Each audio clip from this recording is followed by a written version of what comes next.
Bem-vindo ao BTC Journal, seu programa de notícias de negócios comentadas e analisadas pela equipe da BTC. Meu nome é Gustavo Habib, eu sou instrutor de negociação e comunicação da BTC e no episódio de hoje, dia 14 de abril de 2022, falaremos sobre empresas internacionais, Honda e o mercado de veículos elétricos, Elon Musk e o Twitter e a novela que está rolando, e também LVMH e seus resultados. Em empresas nacionais, falaremos sobre Madeira Madeira, Solids no mercado de HR Tech, RH, Porto Seguro, não mais Porto Seguro, vamos explicar, Ambev e plataforma e também Nubank. Por fim, vamos bater um papo sobre Toyota, Amazon e iFood, falando sobre sindicatos e decisões estratégicas e negociação. E para o episódio de hoje, estou aqui com a agradável companhia de Yuri Salomone, instrutor de negociação, comunicação e estratégia da BTC. Fala, Yuri! Olá, Habib, olá, ouvintes, e olá, o nosso novo participante, que em breve será anunciado. Prazer estar aqui mais uma semana, tudo em ordem, bastante notícia para comentar, e eu fiquei bastante feliz também, Habib, porque aprendi um pouco mais aí, lendo sobre notícias novas no mercado, e poderei compartilhar com vocês na última notícia. Aguarde até lá. Muito bom, e com certeza, né, a gente vai aprendendo muito com as sugestões de vocês. E como o Yuri já adiantou, temos um novo convidado no episódio de hoje, Guilherme Goraieb, é instrutor da BTC também, de modelagem financeira, análise financeira e finanças corporativas, tem uma larga experiência tanto no setor financeiro, né, não no setor financeiro, trabalhou muito com startups, mas como CFO, responsável pelas finanças e também por recursos humanos, uma experiência bem diversa. Gui, muito obrigado por aceitar o convite e bem-vindo à bancada. Boa, valeu Habib, valeu Yuri, um prazer estar aqui. Bom dia, boa tarde, boa noite, pessoal que está ouvindo a gente. Espero que a gente consiga agregar aí algumas ideias, agregar algum valor para quem ouve o nosso podcast, seja lavando louça, fazendo academia, né? Não sei o que o pessoal faz agora que não pega mais trânsito, né?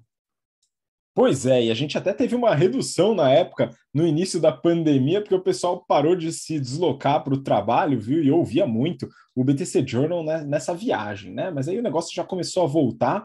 E aí você falou de lavar louça, fazer as coisas em casa, eu já vi que você está uniformizado com a camiseta da Insider Store, hein? É isso aí, Guilherme, muito bom. Você gosta desse negócio aí?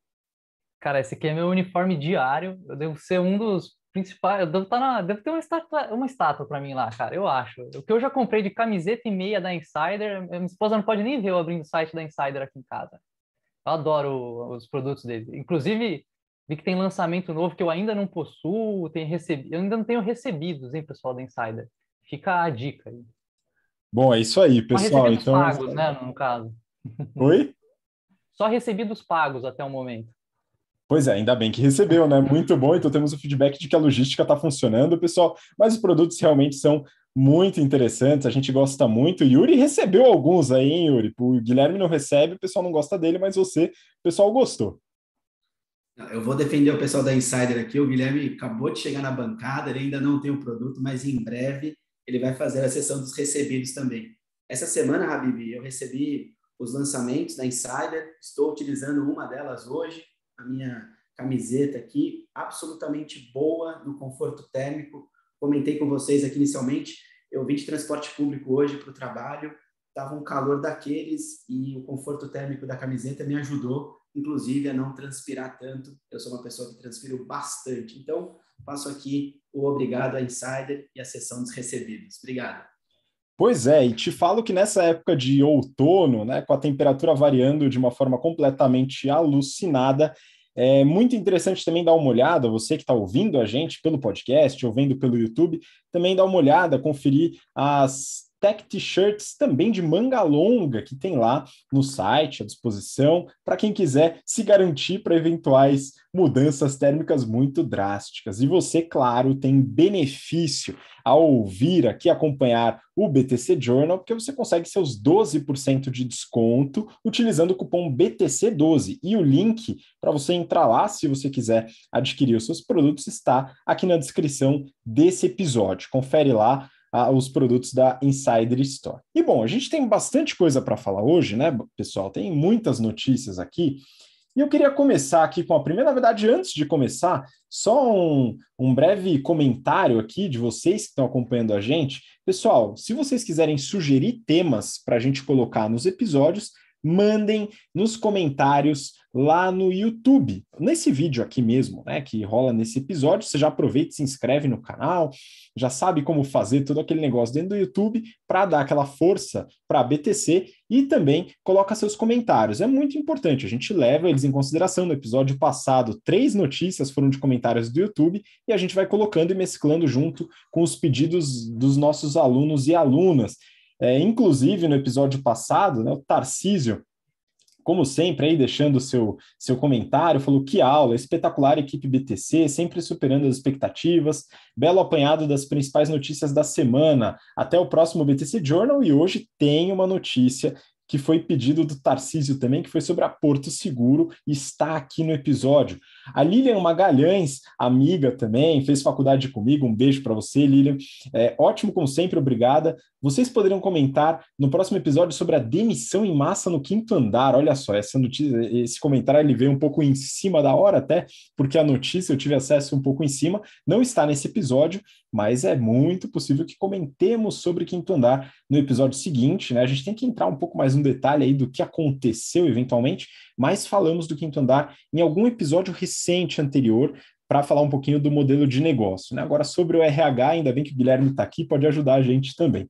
E aí o Bruno Rebelo agradeceu por termos comentado no episódio passado sobre a John Deere, e de fato ele pediu, e a gente colocou no episódio, então fica a dica aí para vocês, né, colocarem seus comentários lá no episódio no YouTube. Vamos começar então, pessoal. Primeira notícia do episódio de hoje, falando aqui sobre empresas de fora. Financial Times. Isso daqui foi do Valor Econômico que traduziu do Financial Times, tá, pessoal?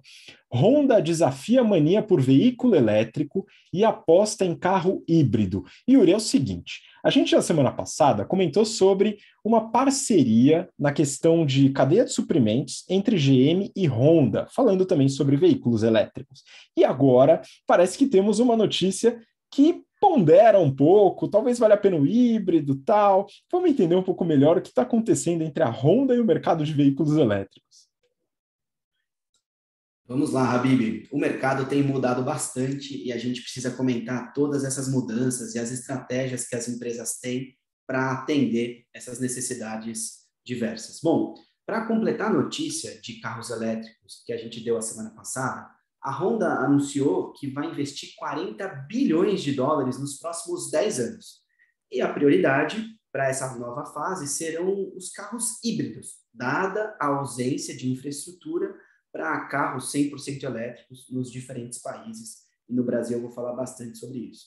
Bom, em abril de 2021, foi a primeira montadora, a Honda, do Japão, a declarar que abandonaria gradualmente os carros a diesel, os carros a gasolina, acompanhada de outras montadoras como a Volvo, que também anunciou isso, que vai a partir de daqui 2 ou 3 anos só produzir carros elétricos. Bom, Toshihiro Mibe, que é o executivo-chefe da Honda, disse, abre aspas, precisamos levar em conta múltiplos fatores, como o ambiente em que se vive e a taxa de penetração de energia renovável, em vez de simplesmente mudar para carro elétrico. Então, ele foi um pouco mais cauteloso ao anunciar as mudanças e atenção aos carros eletrificados. Bom, a Honda ela planeja 30 modelos de veículos elétricos até 2030 e uma produção de mais de 2 milhões de veículos por ano.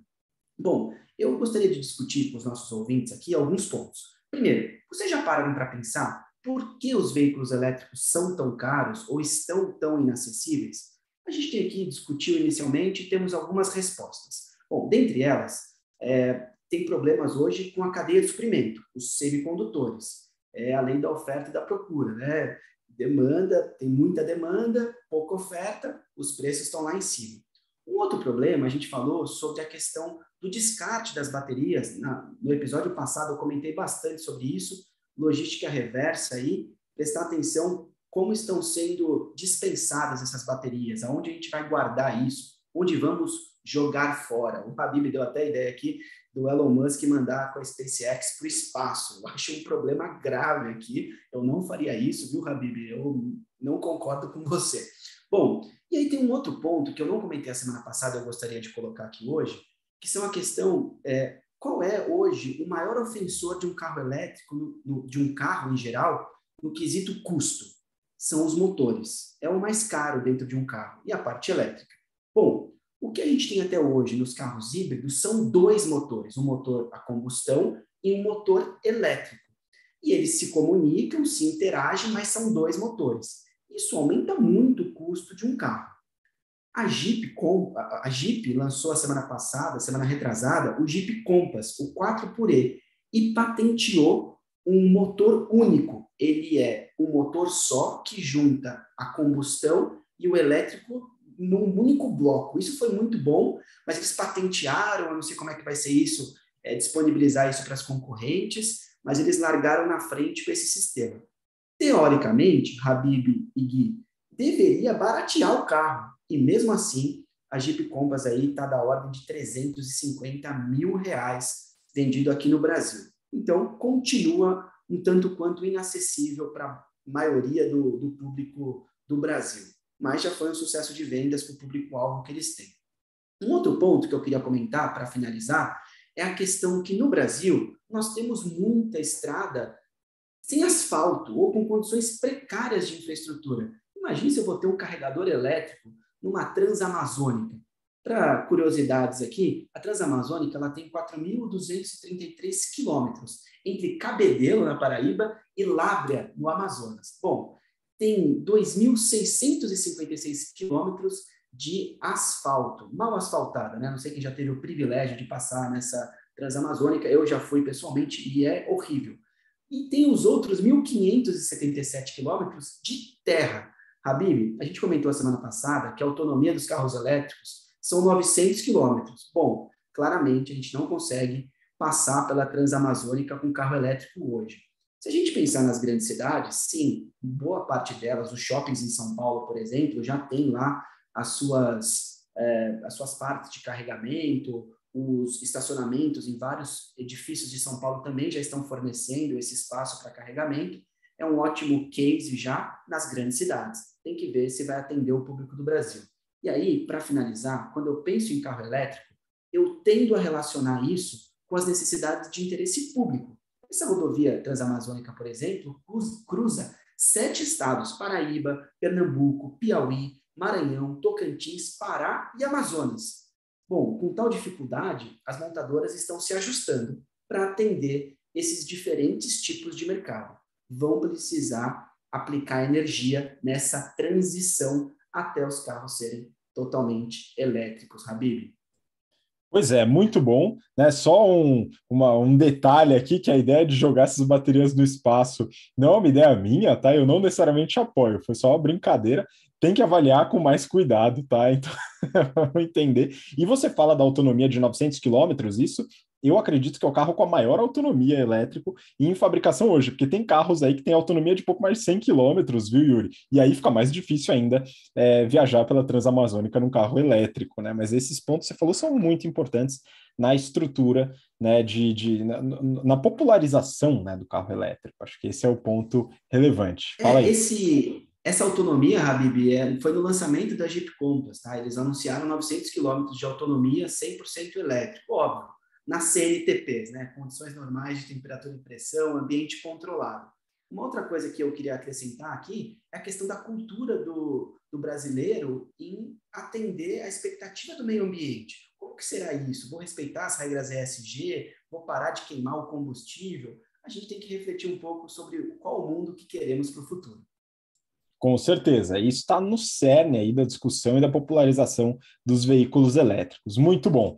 Vamos para a próxima notícia. Aqui, essa daqui, infelizmente, é antiga, mas a gente vai atualizar para vocês. Peguei uma notícia do The Verge, TheVerge.com. Elon Musk won't join Twitter board after all, ou seja, tradução livre aqui, viu, pessoal? O Elon Musk não vai mais participar do conselho do Twitter, mas já temos novidades. Gui, eu queria que você explicasse para a gente o que está acontecendo, o que é essa polêmica aí do Elon Musk do Twitter. Boa. Muito bom. Difícil acompanhar o Musk com notícias semanais, né? Todo dia tem coisa nova. É pão quentinho notícia do Musk, né? O cara não para, é impressionante. Bom, dando um pouquinho de contexto, né, pessoal, para quem não estava nesse planeta e nunca ouviu falar de quem que é esse Elon Musk, o cara é fundador, CTO, CEO da SpaceX, CEO da Tesla, vice-presidente da OpenAI, fundador e CEO da Neuralink, cofundador e presidente da SolarCity. Acho que não tem ninguém que acumula tanto título de CEO quanto o Elon Musk, né, cara? Impressionante. Ser CEO de 3 empresas é um negócio de louco. Bom, recentemente ele comprou algumas ações do Twitter, né, o equivalente a 9,2% da empresa. Vi uma comparação interessante, que isso daqui é o equivalente a gente sair e comprar um notebook novo, né? Assim, com o padrão de riqueza do Musk é um negócio de louco, né, cara? Um dos homens mais ricos do mundo foi lá, comprou 3 bilhões de dólares em ações do Twitter, que dá aí os seus 9% de participação. Participação, inclusive, que ele perdeu o prazo para declarar para a SEC, né, a Securities and Exchange Commission, ou seja, a entidade que faz o mesmo trabalho que a CVM faz aqui no Brasil, ela faz lá nos Estados Unidos, regulando o mercado financeiro. E aí, depois que essa compra foi divulgada, as ações do Twitter dispararam em 27% no mesmo dia. E aí o pessoal começou a ventilar a ideia se o Musk iria para o conselho ou não da empresa. E aí a gente finalmente chega na notícia em questão aqui, que no sábado, dia que ele poderia assumir ali ou não o conselho, né, que ele deveria decidir se ele iria em frente com essa ideia de assumir uma posição no conselho da empresa, saiu a notícia de que o Musk não entraria para o conselho do Twitter, e o CEO comentou ali que o Musk ele seria fiduciário, ele teria algumas responsabilidades, está sempre atuando no melhor interesse da empresa e também teria algumas limitações, como a de não possuir mais do que 14,9% das ações da empresa. E o Musk já estava com 9%. E aí, o meu entendimento, até então, lendo essa notícia, né, era que o Musk deve ter pensado que as obrigações que ele teria, as limitações que ele teria como conselheiro, as responsabilidades, não valeriam a pena frente aos benefícios que esse cargo traria para ele. E, de fato, saiu ontem para hoje aqui uma notícia, foi hoje de manhã, na verdade, dia 14, uma notícia de que o Musk fez, então, uma oferta para comprar o Twitter como um todo, para comprar o resto, os outros 90% da empresa, que ele não comprou já. Ele fez uma oferta aí avaliando o Twitter em 41 bilhões de dólares, um valor por ação de 54 dólares, o que implica em um prêmio em relação ao fechamento de ontem de mais de 18% e um prêmio ainda maior em relação a quando ele começou a comprar, ou mesmo depois que a participação dele foi divulgada, né? Bom, sem dúvida, a gente vai ter que acompanhar a cena dos próximos episódios aqui em mais BTC's Journals, que essa história certamente não acabou. Pois é, vamos acompanhar. É difícil entender se há racionalidade por trás dessa oferta, né? Partindo de Elon Musk, é possível que seja só uma vontade aí, uma vontade aí que foi publicada aí por ele. Vamos acompanhar, né, pessoal, o que acontece. Mas essa oferta agora, hoje, como o Guilherme falou, está em jogo, né, de fechar o capital do Twitter. Vamos ver se isso de fato vai acontecer. A gente vai deixar vocês a par ao longo dos próximos episódios. Vamos para a próxima notícia. Terminando o bloco aqui de empresas internacionais, peguei do valor econômico. LVMH tem receitas de 18 bilhões de euros no primeiro trimestre, alta de 29%. Então vamos falar um pouquinho da LVMH, mas eu tenho um ponto importante para compartilhar com você, principalmente você que nos ouve pelo podcast. Você sabia que a gente está com conteúdo diário no YouTube?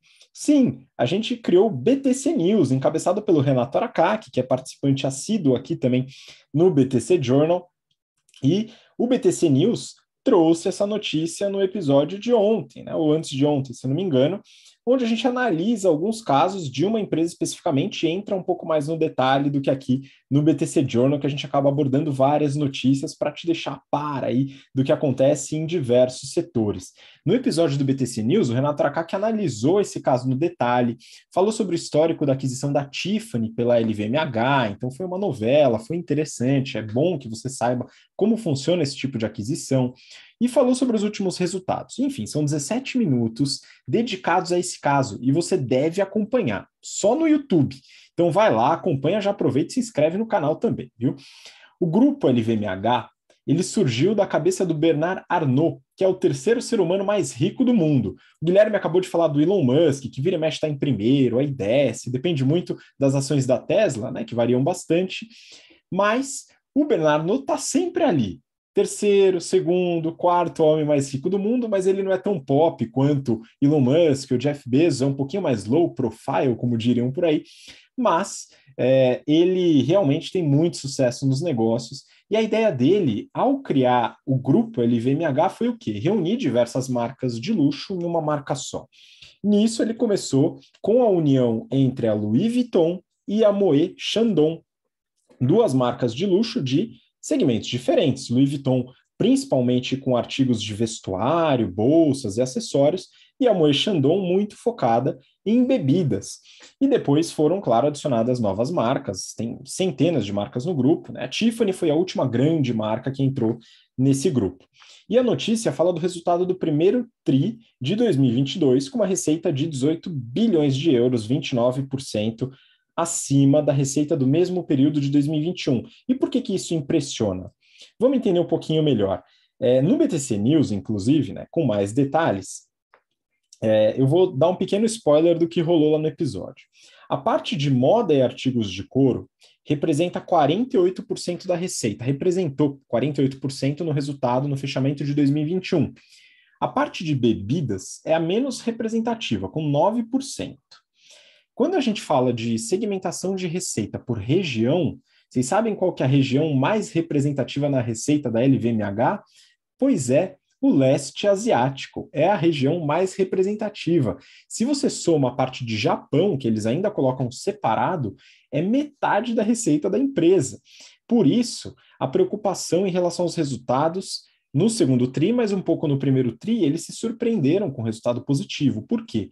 Porque a China, que é talvez o maior representante de receita dentro desse leste asiático, está num processo de fechamento bem pesado por causa da Omicron lá, que atrasou um pouquinho para chegar, mas lá eles têm uma política de Covid zero, então o fechamento é bem abrupto e Xangai está passando por esse fechamento agora, reduzindo bastante o público consumidor. Outra coisa que preocupou a LVMH foi o conflito na Ucrânia, que envolve as vendas nessa região também.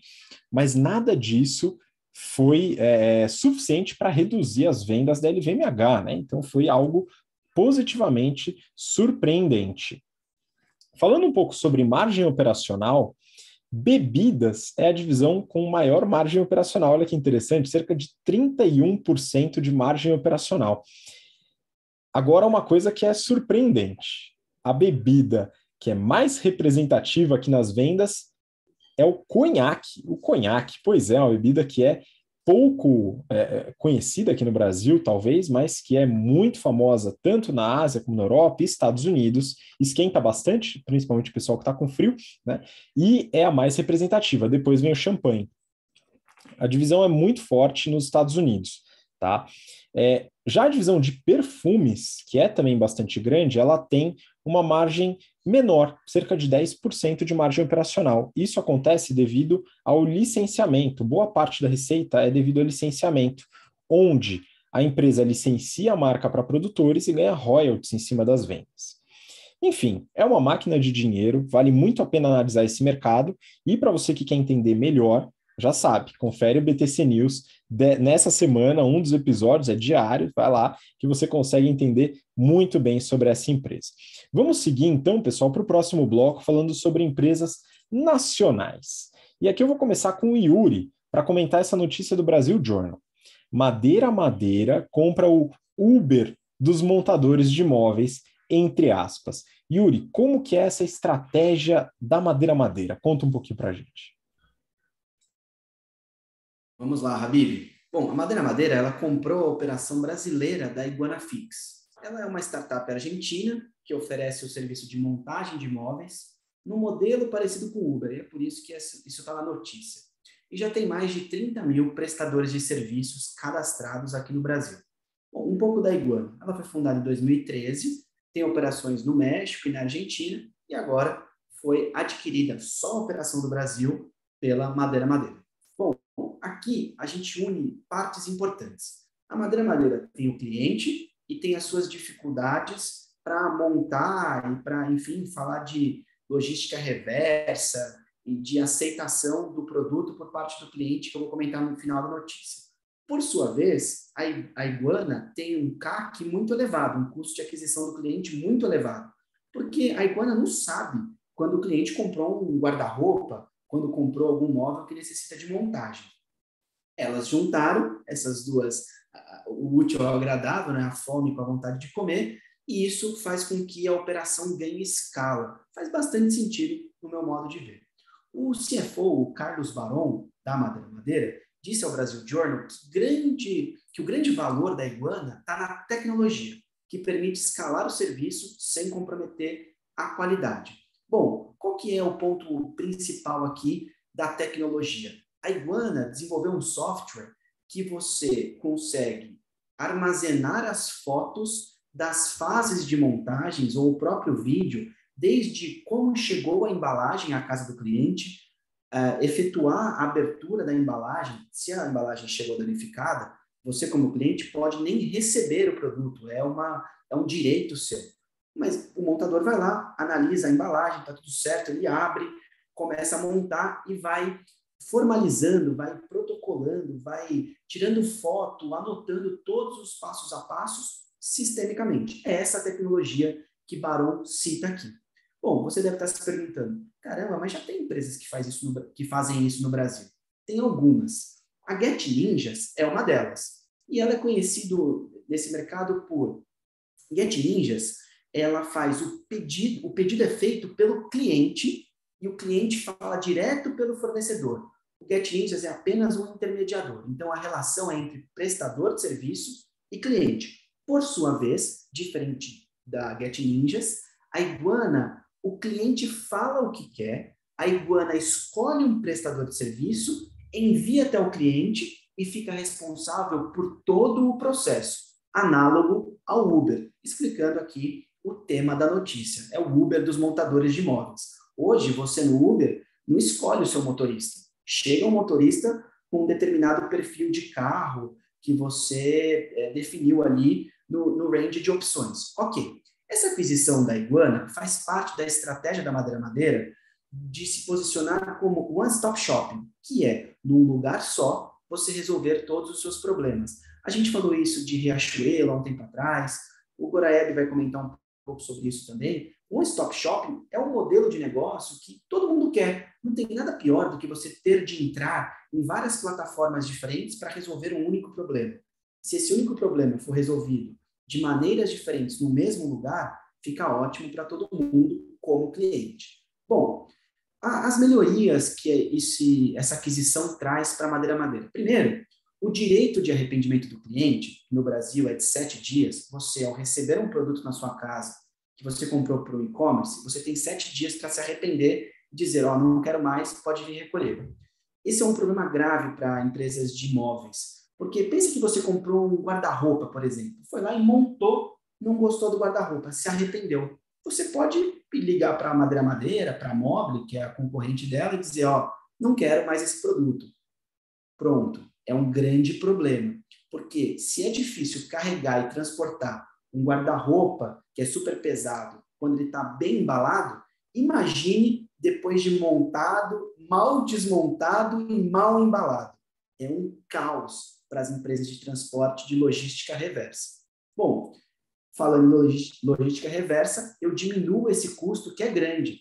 Eu pago para a transportadora enviar para a casa do cliente, este frete muitas vezes é cobrado do cliente. O frete da logística reversa é responsabilidade do e-commerce, ou seja, aumenta o custo e tenho que devolver o dinheiro para o cliente porque eu coletei esse imóvel, esse produto na casa dele. Problemas gravíssimos, isso representa num P&L de uma grande empresa de imóveis aí cerca de 5 a 8% de perda. É muito dinheiro. Bom, a Mobile, né, que é a principal concorrente da Madeira Madeira, ela criou as lojas de outlet. Agora tem um monte de loja física, isso está lá no prospecto do IPO da Mobile, que a gente avaliou aqui no detalhe, e parte dessas lojas abertas são para vender esses produtos de reversa, esses produtos que são devolvidos pelos clientes. A Leroy Merlin, por exemplo, quando trouxe a Zodio para o Brasil e com o esquema de bricolagem, recupera móveis por meio de pinturas, personalização e afins. Então, cada empresa ali promove o seu jeito de ajustar esse custo perdido no P&L. E aí, para finalizar, eu gostaria de fazer um comentário aqui meu, que essas grandes empresas, principalmente fornecedoras de imóveis e produtos que têm dificuldade de montagem, vamos se inspirar um pouco mais na IKEA, né? Na IKEA, alguns pronunciam de um jeito ou de outro, não sei o certo, confesso, mas na Europa, por exemplo, eles defendem um quesito do faça você mesmo, monte o seu móvel e dá condições para os clientes, desenvolvendo móveis de fácil montagem, fácil encaixe, e que eu não virar o produto de um lado ele não encaixa, virar do outro ele encaixa, então fica fácil de montar. A IKEA faz isso muito bem, mas aí tem uma questão de cultura também, né, Habib, nessa situação toda.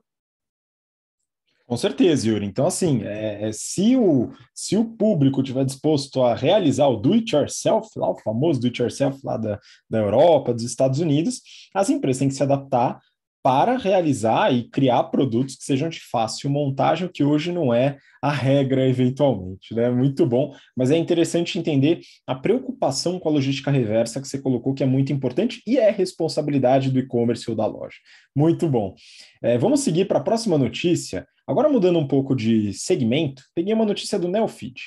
Solids vai às compras e faz primeira aquisição depois de aporte de 530 milhões de reais. Gui, essa notícia trata de HR Tech, ou empresas de tech, de recursos humanos, que é uma área que você entende bastante. Conta um pouquinho para a gente qual que é o fundamento aí dessa aquisição da Solids. Boa. Essa aqui está na minha praia, né? HR Tech, startups e RH. Vamos lá, né, pessoal? Quem que é a Solids? Então, trazendo um pouquinho de contexto de novo, a Solids é uma HR Tech, ou seja, uma empresa que cria soluções que estão dentro do escopo ali, do universo das áreas de recursos humanos, né? Ela faz várias ferramentas que estão dentro da proposta de valor dela e atendem demandas para recrutamento e seleção, avaliação de desempenho, pesquisa de clima, people analytics, entre outros, né? E aí, quem que fez esse aporte, né, na Solids? Ela, há 2 meses, recebeu um aporte de 530 milhões de reais de um fundo de private equity chamado Warburg Pincus, que se não é o maior, certamente é um dos maiores fundos de private equity deste planeta, né? E aí, o que aconteceu? 500 milhões de reais em caixa, precisa colocar esse dinheiro para jogo, né? Não dá para ficar com ele rendendo na poupança, no CDI ali, ainda que está 11 e poucos por cento, né? Não é para isso que a Solids levantou grana. Então, o que ela fez? Ela anunciou aí a compra da primeira empresa, né? A primeira aquisição que ela fez com esse dinheiro, compra da empresa Tangerino. É uma empresa também voltada para soluções para RH, ou seja, uma HR Tech, e que tem um produto complementar ao da Solids. O produto deles é um ponto digital para controlar a hora dos trabalhadores, né? Bom, então aqui a gente pode perceber uma clara motivação da Solids de tornar a solução dela mais completa para os RHs. E aí a gente volta para aquele termo que o Yuri já comentou, né, que é o one-stop shop. Ou seja, eu sou um lugar, um provedor único e consigo atender todas as demandas do RH da empresa. É mais uma solução, mais uma ferramenta para atuar em cima de uma dor diferente que os RHs têm, né? Bom, além de complementar o produto, outro ponto que a matéria destaca é que a Tangerino tinha uma carteira de clientes com pouca sobreposição em relação aos clientes da Solids. Ou seja, ela vai conseguir aqui ter uma oportunidade para fazer cross-sell, que é quando a gente vende, os clientes da Solids vão agora poder comprar o produto da Tangerino, assim como os clientes da Tangerino vão poder comprar o produto da Solids, né? Vai estar tudo dentro de casa. É uma oportunidade interessante para a Solids aumentar o ticket médio dela, como consequência, aumentar as margens do negócio, né? Um belo negócio que vai além daquela sinergia mais clássica que a gente pensa quando junta duas empresas, né? Que é simplesmente juntar os times e demitir uma galera. Bom, muito interessante. O CEO comentou ainda que a empresa continua com apetite para mais aquisições, né? Ou seja, tem mais bala na agulha para os próximos anos, e também comentou que ele não vai só expandir através de aquisição, eles vão continuar desenvolvendo produtos internamente. Um dos produtos mais novos que eles lançaram, inclusive, é um produto de educação, a Solids Academy, que é uma plataforma com conteúdo de negócios, RH e gestão.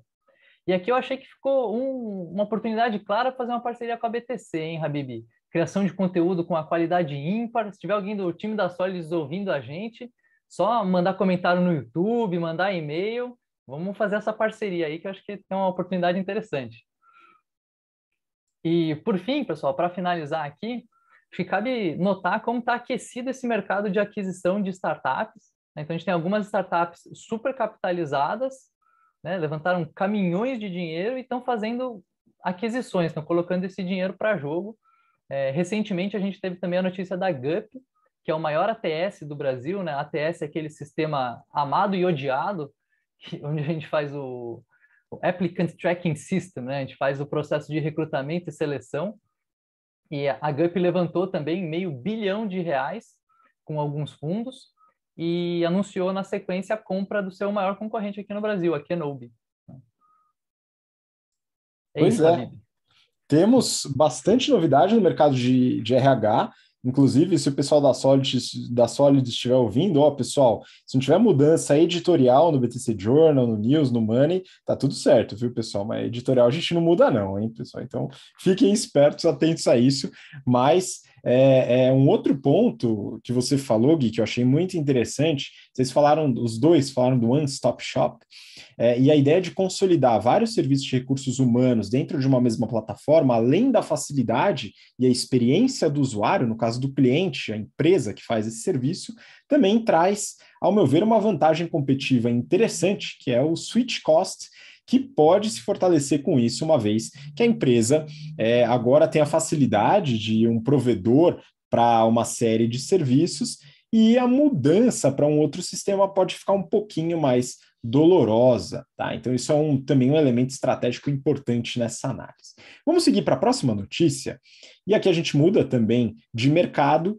Vamos para a Neofeed. Porto Seguro divide operação para mostrar que vai além dos seguros. Olha só que legal, essa notícia complementa algo que falamos no episódio de 24 de fevereiro.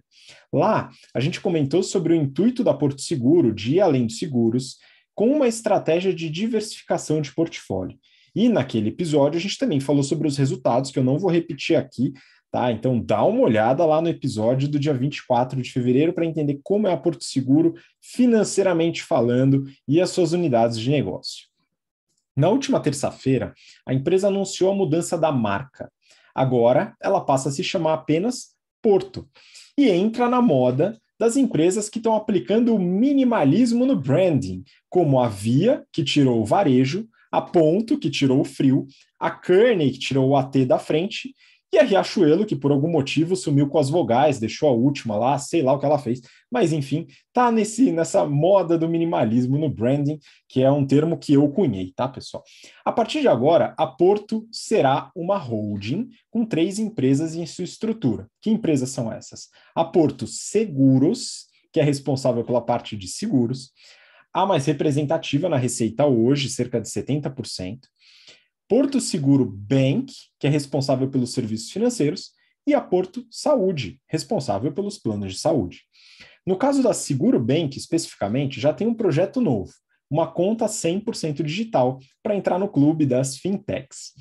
E para dar o gás no lançamento desse novo produto, eles já fecharam até como patrocinador oficial do Grande Prêmio de Fórmula 1 em São Paulo. Bem interessante, né? Então é um investimento forte em marketing para fortalecer a marca de uma das empresas da holding.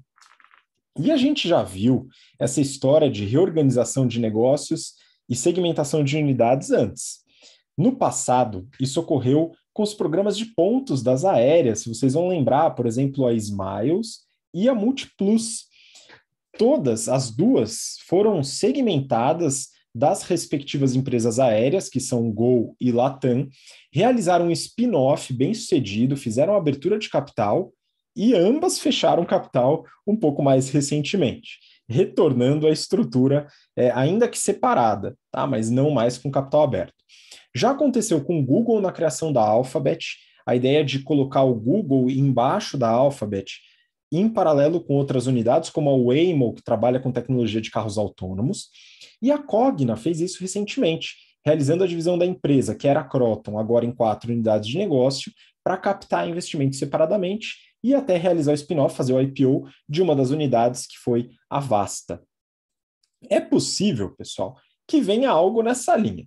Se rolar um IPO de uma das unidades da Porto, não vai ser surpresa para os ouvintes do BTC Journal, assim como captação de recursos independente por unidade. Para alguns investidores, faz sentido realizar um investimento em apenas uma das unidades de negócio, e essa é uma das causas e dos objetivos, na verdade, desse tipo de reestruturação que está em linha com o objetivo estratégico da Porto, não mais seguro. Muito bom, vamos lá para a próxima notícia, agora falando sobre bebidas. A gente está fazendo um belo ping-pong de setores aqui. Valor econômico. Ambev usa plataforma digital como novo modelo de negócio. Yuri, o que está acontecendo aqui nesse novo modelo de negócio da Ambev, hein? Vamos lá, Habib. Parafraseando um pouco aqui o Goraieb, se você não conhece a Ambev, assim como não conhece o Elon Musk, não sei em que planeta de business você vive. Mas a Ambev, para quem não sabe, é dona das marcas Brahma, Skol, Antártica. E começa a viver um novo capítulo da sua história. O Jean Jereissati, presidente da Ambev, disse ao Valor Econômico que, abre aspas, falar que somos uma companhia de bebida já não nos representa mais. Isso daqui me chamou muita atenção, porque, de fato, o que trouxe a Ambev até aqui, uma empresa de bebidas, talvez não é o que leve ela de hoje para os próximos 20 anos aí, dado que a história dela completou 20 anos em 2019. Bom, o grupo quer ser uma plataforma que vai além da venda de cervejas ou refrigerantes e passa por alimentos e até mesmo serviços, como crédito e geração de energia renovável. E energia renovável nas plantas que produzem os seus itens, crédito porque conhecem muito os seus clientes, têm o perfil de consumo deles e os riscos eventuais desses clientes. Enfim, são oportunidades boas aí no negócio dentro da Ambev. Bom, com um modelo forte de expansão via aquisição e corte de custos, buscando eficiência, a Ambev teve muito sucesso nas suas 2 primeiras décadas. Mas agora, né, quando completou esses 20 anos, repensaram como seriam os próximos anos. Bom, ficou claro para a empresa que, de fato, o que trouxe ela até aqui não é o que vai levar ela na excelência do futuro. E agora a Ambev quer fazer alianças como a que já tem, por exemplo, com a BRF e a M. Dias Branco, para vender para os seus clientes diferentes produtos como salame, biscoito, vodka, algo que tenha sinergia com o produto de bebida que eles já vendem. Uma cerveja com salame, nada mal, né? Bom, o Gereissati diz que a pandemia do Covid-19 aumentou a janela tecnológica para a companhia. E para colocar em prática, o que começou a discutir lá em 2015 e 2016. Sempre que eu vejo essas notícias aqui, Habib, ouvintes e Gui, é muito doido isso, porque todo mundo começou a pensar nesses negócios antes da pandemia. Aí dizem que estavam preparados, mas demoraram para pegar tração assim que a pandemia começou. É o famoso engenheiro de obra pronta. Falado que já foi, fica mais fácil, né?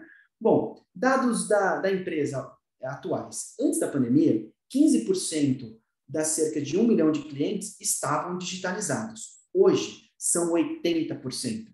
Antes, o canal digital era uma opção. Agora, é simplesmente um core da empresa. Canal digital e dados. Usar esses dados para formatar novos produtos, diversificar portfólio dentro da própria empresa. A gente aprende isso nas aulas de estratégia aqui do GBP ou mesmo do Strategy and Finance Program.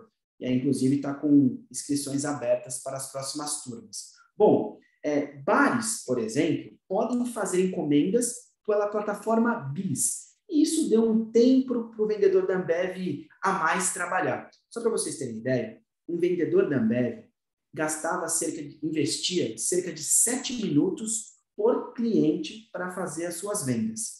Com a pandemia e com a digitalização, este mesmo vendedor para a mesma quantidade de clientes, atende os clientes, ele tem disponível agora 37 minutos. 30 minutos foram economizados pelo simples fato de ter digitalizado os pedidos. Aí você fala, a Ambev vai deixar 37 minutos disponível? Se a pessoa fazia esse trabalho em 7, e ela tem 37 agora, das duas uma, ou vai ter que vender mais, ou vai ter que conseguir novos clientes. Óbvio, a Ambev já quer atender, em vez de 1 milhão, 1.200.000 clientes nos próximos meses. Bom, Gereissati comentou que agora a Ambev quer desenvolver ou comprar uma empresa que tenha criado um software para gerenciar produtos. Isso daqui a gente acompanhou a Amazon lá atrás, a gente comenta isso nas nossas aulas também. Para fazer algo novo, ou você desenvolve, faz análise de viabilidade para aquilo, ou você compra alguém e integra, que também é outra dificuldade. A gente acompanhou aí a queda das ações da Magalu em mais de 40%, saiu comprando todo mundo. A Maiara, que está de férias aqui na nossa bancada por enquanto, cada semana comentava uma notícia da Magalu. Agora o Goraeb veio para substituir ela e fazer um comentário do Elon Musk por semana. Bom, a Ambev, galera, nos últimos 2 anos conseguiu consolidar 2 apps importantes. O Zé Delivery, que atende o consumidor final, e o BIS, que é para bares e restaurantes. Hoje, o BIS conta com 250.000 clientes pelo Brasil. A plataforma que Gereissati coloca no centro da estratégia da empresa engloba oferta de crédito a clientes. Isso daqui é uma mina de dinheiro. Todo mundo quer virar um banco. Um parêntese que eu faço nessa notícia é que vale lembrar que tem uma discussão entre Ambev e Heineken, que envolveu inclusive o CAD, e que a gente comentou alguns BTC Journals atrás, e de acordo com fontes ouvidas pelo Valor Econômico, os contratos de exclusividade da Ambev correspondem a 2% da receita da empresa. O limite são 10%. Isso daqui é uma insider information, está descrito na notícia do Valor, vamos acompanhar as cenas dos próximos capítulos. Mas o Gereissati está fazendo o dever de casa. Com certeza. Claro que é papel do CEO da Ambev florear o discurso com buzzwords, né? Mas eu ainda acho que é uma empresa de bebidas, até que me prove o contrário, mostrando que a venda de bebidas não representa a grande parte da receita da empresa. Mas aí é só um comentário da minha parte aqui, porque quando começa a colocar um monte de buzzword, eu começo a ficar meio irritado. Mas tá tudo bem, faz parte do jogo, viu, pessoal? Vamos seguir. Próxima notícia, a última, aqui analisando essas empresas e modelos de negócio, eu peguei do Brasil Journal. Nubank levanta 650 milhões de dólares com bancos do IPO.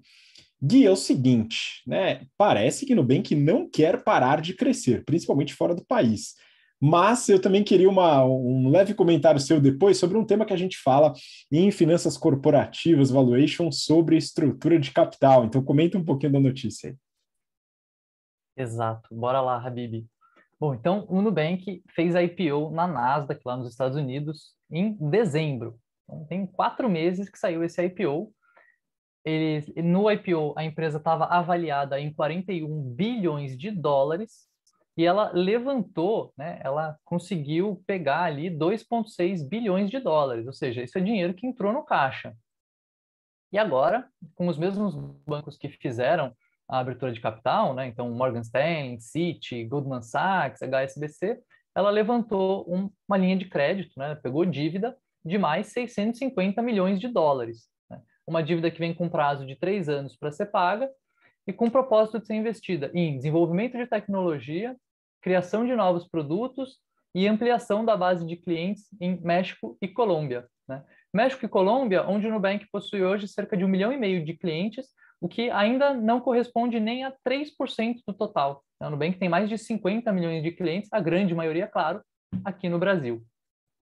E aí, como você comentou, Habib, será que faz sentido pegar essa dívida? Né? Eles acabaram de levantar dinheiro, faz 4 meses, agora já está pegando mais dívida. O que está acontecendo? Né? O dinheiro está acabando?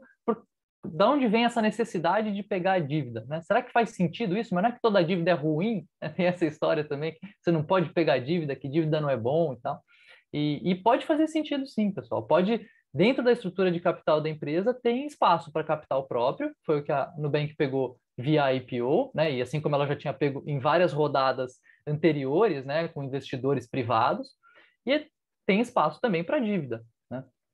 Esse tema, inclusive, né, a estrutura de capital e como que ela impacta no valuation faz parte do material de finanças corporativas e valuation que a gente vê no GBP, né?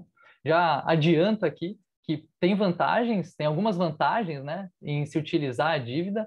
O famoso benefício fiscal é um tema que vem aqui à mente, né? E queria aproveitar e deixar um abraço para a turma 93. Nas próximas semanas a gente vai estar explorando justamente esse tema aqui nas aulas de finanças corporativas e valuation. Muito bom. Então, pessoal das turmas do GBP, se preparem. A galera do Strategy and Finance também está trabalhando esse tema, né? Já trabalhou, na verdade, finalizou aí na semana passada. Então, o pessoal já passou por essa e agora a turma do GBP, o pessoal que está entrando no mercado de trabalho, querendo arrebentar na carreira em áreas como mercado financeiro, consultorias estratégicas, grandes empresas, startups, agora vão aprender bastante sobre essa parte de estrutura de capital que é fundamental para a sua formação. Então, se você quer desenvolver sua carreira, está no início de carreira, está buscando uma boa oportunidade de trabalho, de trainee, de estágio, enfim, para conseguir uma carreira de sucesso, dá uma olhada no General Business Program para as turmas do segundo semestre. E aí o Yuri também já fez o jabá lá do Strategy and Finance, que é o nosso curso desenhado para líderes, pessoas que já têm experiência de mercado e querem fortalecer suas tomadas de decisão junto às suas equipes, tá? A gente está com as inscrições abertas e já tem um povo bem bacana para compartilhar experiência nas turmas do segundo semestre. Bom, vamos seguir para o último bloco desse episódio, pessoal. E agora o tema é interessante, polêmico, curioso, né? Acho que a gente pode ajudar a esclarecer algumas dúvidas de alguns dos nossos ouvintes. Eu peguei uma notícia do Valor Econômico e o título é: Toyota e trabalhadores discutem viabilidade de continuidade da fábrica, diz sindicato. Eu vou comentar um pouquinho sobre a notícia e também o contexto.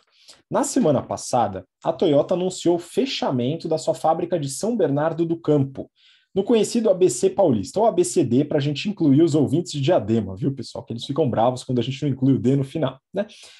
Uma curiosidade, essa fábrica de São Bernardo do Campo, ela foi a primeira fábrica da Toyota fora do Japão.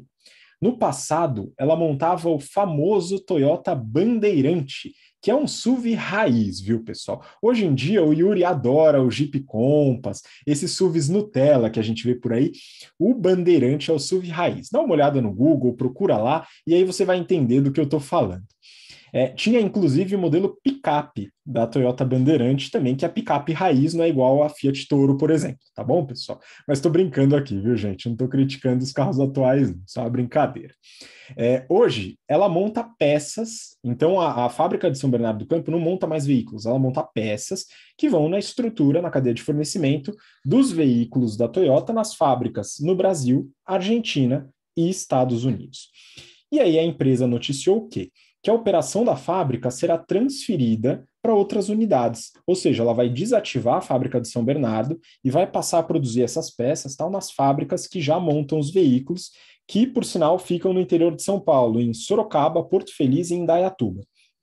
E a empresa também noticiou que pretende manter os 550 funcionários da fábrica de São Bernardo, transferindo para as novas unidades. Em relação à estratégia corporativa, faz todo sentido. Se a montagem das peças pode ser incorporada nas outras unidades, tem redução de custo fixo e também de custo variável dentro de logística, por exemplo. Porém, a chance, é o que a notícia fala aqui, da Toyota voltar atrás nessa decisão. E a razão é uma e apenas uma: poder de barganha dos trabalhadores organizados. Então vamos entender um pouquinho como funciona essa dinâmica, viu, pessoal? Primeiro, uma coisa que você pode estar se perguntando: mas se a empresa toma decisões corporativas, atua dentro da lei, como ela pode dar para trás porque os trabalhadores não gostaram da decisão? Quem são os trabalhadores para mudar essa decisão corporativa de uma empresa multinacional gigantesca? Aqui entra a importância de estudar negociação estratégica. E já colocando aqui para vocês que as negociações com sindicatos são algumas das negociações mais duras que as empresas podem ter, envolvendo fusões e aquisições, envolvendo negociações de grandes compras e tal. As negociações de recursos humanos tendem a ser as mais difíceis. O que está acontecendo? A Justiça do Trabalho determinou uma mesa de negociação para avaliar a viabilidade de manutenção da fábrica. Ao organizar os trabalhadores, o sindicato, no caso dos metalúrgicos, consegue enfraquecer o poder de barganha da Toyota. Como? Com greves, motins, manifestações e pressão popular ou pressão na justiça. Os trabalhadores, na última semana, entraram em greve, e isso altera um elemento da negociação que a gente chama de BATNA, que é a melhor alternativa em caso de impasse, o famoso plano B, que é o elemento fundamental na construção de poder de barganha. Se a Toyota segue com a mudança, a alternativa agora também envolve a perda da produção através da greve, dos motins e assim por diante, o que é péssimo para a Toyota, enfraquecendo o seu poder de barganha. Então, nesse cenário, a opção fecha tudo e boa, né, segue e vambora, pode ser ainda pior do que manter a fábrica. Essa é uma análise que a Toyota tem que fazer e certamente está fazendo para entender como seguir com as negociações. Então, o mapeamento estratégico da negociação é muito importante de ser realizado. E ele mostra algumas diferenças, por exemplo, entre esse caso da Toyota, que a gente está comentando agora, e o caso da Ford, que recentemente parou a produção no país. Qual que é a diferença entre os dois casos no ponto de vista de análise estratégica da negociação? Com a Ford, o BATNA, o plano B, ele variava pouco, beleza? Em relação ao poder de barganha dos trabalhadores. Por quê? Uma vez que a decisão era sair do país de qualquer forma, se houvesse alguma reação por parte dos trabalhadores, ela afetaria pouco o resultado da Ford. Então, sair, simplesmente era sair e arcar com as consequências dessa saída, porque a produção ia parar. Na Toyota, como a decisão é por continuar a produção, então a fábrica vai ter que continuar produzindo peças, outras vão continuar trabalhando, etc. As reações, as alternativas, os trabalhadores podem enfraquecer o poder de barganha da Toyota. E aí a negociação fica ainda mais importante. A gente vai acompanhar as soluções, o que acontece em relação a essa situação toda da Toyota, mas pode acontecer da fábrica continuar funcionando pelo menos por mais algum tempo. Vamos acompanhar e entender o que vai acontecer daqui para frente. E aí, para seguir nesse tema em relação a sindicatos, eu peguei uma outra notícia. Essa daqui eu peguei da UOL Economia, é um artigo de opinião, mas para servir só de pano de fundo, que eu quero que o Yuri comente sobre esse movimento, essas estratégias também. A Amazon e a iFood mostram que empresas temem, sim, trabalhadores organizados. Pois é, Yuri, parece que num segmento onde aparentemente o poder de barganha está muito do lado da empresa, ainda assim os trabalhadores conseguem ampliar seu poder de barganha em algumas situações, não é verdade? Exatamente, Habib. É bem difícil lidar com esse movimento e com essa alteração de gestão de pessoas e contratações no mundo. Mas vamos lá, eu comentei no começo aqui do BTC Journal, pedi para vocês aguardarem as últimas notícias e sim, aprendi algo novo hoje. Truísmo, importado do inglês, se refere às crenças que, por serem tão óbvias, já se tornaram até banais, ou em alguns casos, clichê. Isso é o que disse Carlos Juliano Barros, ele é um dos jornalistas aqui que escreveu a notícia, e um dos maiores truísmos do nosso tempo é a ideia de que a evolução da tecnologia tornou desnecessária a representações coletivas de trabalhadores, os famosos sindicatos. Bom, teve muito abuso no passado, na época da Revolução Industrial. Quem estudou história sabe aí da quantidade de horas que as pessoas trabalhavam, ou buscando até a escravidão, que enfim, não tinha nenhuma condição para os trabalhadores. Os sindicatos no Brasil, por exemplo, nasceram na época de Getúlio Vargas e defendem os trabalhadores. Bom, é um tema difícil de se comentar, mas pensando hoje em trabalhos flexíveis, trabalhos por conta própria, trabalhos home office, você trabalhar em diferentes lugares ao mesmo tempo, enfim, as mudanças que estão acontecendo no mundo hoje tendem a mudar o status quo ou a legislação a qual rege os nossos trabalhos hoje. E a gente vive esse momento de mudança e eu não sei exatamente o que vai acontecer no futuro, provavelmente os advogados vão discutir, juristas, as empresas, os empregados, os empregadores, todo mundo tem que chegar aí num consenso, numa evolução. O que vale salientar aqui, Habib, Gui e ouvintes, é que o mercado tem mudado. E aí, vamos lá. 2 episódios recentes e emblemáticos eu gostaria de passar para os nossos ouvintes. Vale a pena vocês pesquisarem e entenderem sobre o que está acontecendo no mundo em relação aos movimentos sindicais. O primeiro é a criação do primeiro sindicato de trabalhadores da Amazon, nos Estados Unidos. E o segundo é a denúncia que o iFood sofreu, que ele teria atuado para sabotar a mobilização de entregadores brasileiros por melhores condições de trabalho. No caso primeiro, da Amazon,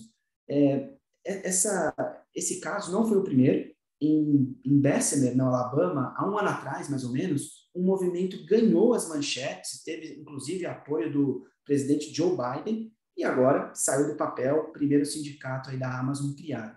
No caso do iFood, a nota do próprio iFood, ele diz que não fez isso, que não atuou contra esse movimento, mas, óbvio, está sendo investigado aí pela justiça brasileira, dadas as denúncias. De qualquer forma, pessoal, a pejotização, a uberização, né, essas novas palavras que surgiram no nosso dicionário aqui, uberização do trabalho, eu só ganho pelo que eu trabalho, tem criado algumas situações de desconforto para a parte dos trabalhadores. E aqui foi uma oportunidade que diferentes empresas, citando aqui as mais conhecidas do Brasil, Rappi, iFood, Uber, dentre outras, encontraram uma lacuna, uma oportunidade de mercado e aproveitaram isso para benefício da própria empresa e cresceram pensando neste modelo. Se a legislação mudar, se for declarado vínculo entre empregadores e empregados, pode haver aí um passivo trabalhista gigante nessas empresas. O que vale pensar aqui é que parte dessa história eu estou. O que não podemos aceitar é abuso e alguma ofensa por parte dos empregadores para com os empregados e vice-versa.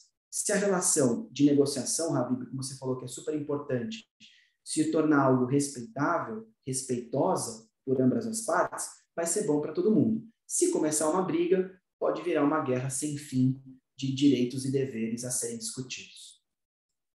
Excelente, né? Então é muito importante a gente realizar essa análise, né? Muitas vezes de forma um pouquinho menos apaixonada, né? Para entender como se encaixam esses elementos e os interesses representados, né? Então você, como trabalhadora ou trabalhador, sabe que tem os seus interesses sendo representados por uma determinada parte, e se você é empresário, empresária, né? E tem o seu modelo de negócio, tem que saber também como lidar com essas situações, porque como o próprio Yuri falou, hoje a legislação ela funciona de uma forma, mas a legislação ela pode mudar, como já mudou no caso de trabalhadores de Uber, por exemplo, na Califórnia e no Reino Unido. A gente já falou sobre isso aqui, né, em relação a trabalhadores serem oficializados, né, como funcionários. Então, isso é uma coisa que a empresa também deve analisar com muito cuidado. E agora, né, essa foi a última notícia do BTC Journal de hoje. A gente fica por aqui nas notícias. Então, eu queria muito agradecer a primeira participação, que certamente não será a única, do Guilherme Goraeb. Gui, muito obrigado pela participação de hoje. Boa, foi um prazer, foi muito legal discutir as notícias aqui com vocês. Espero que os ouvintes tenham gostado do que a gente trouxe. E, de novo, fica o abraço aí para a turma 93, que eu estou ministrando as aulas de Finanças Corporativas e Valuation. Muito bom, olha só, a gente vai chegar na turma 100 ainda esse ano, no segundo semestre, hein, pessoal? Yuri, muito obrigado pela participação de novo. Obrigado, Habib. Obrigado, Guilherme, aqui por ter participado com a gente, aumentando o nosso corpo dessa bancada super qualificada aí. E, Habib, a 100ª turma, eu quero dar aula nessa turma, hein? Vai ter uma briga de foice aqui para quem vai dar aula de negociação nessa turma. Vamos negociar isso aí. Pois é, muito bom. Sinto informar que o poder de barganha está mais do meu lado, porque eu organizo os calendários aqui, viu, Yuri? Mas tudo bem. Tô brincando, eu posso deixar essa com você, não tem problema, até porque suas avaliações estão excelentes. Enfim, muito obrigado você que acompanhou até agora, pela audiência, pelo interesse, pela paciência, e a gente se vê na próxima semana para o próximo episódio do BTC Journal. Um grande abraço, até lá. Tchau, tchau.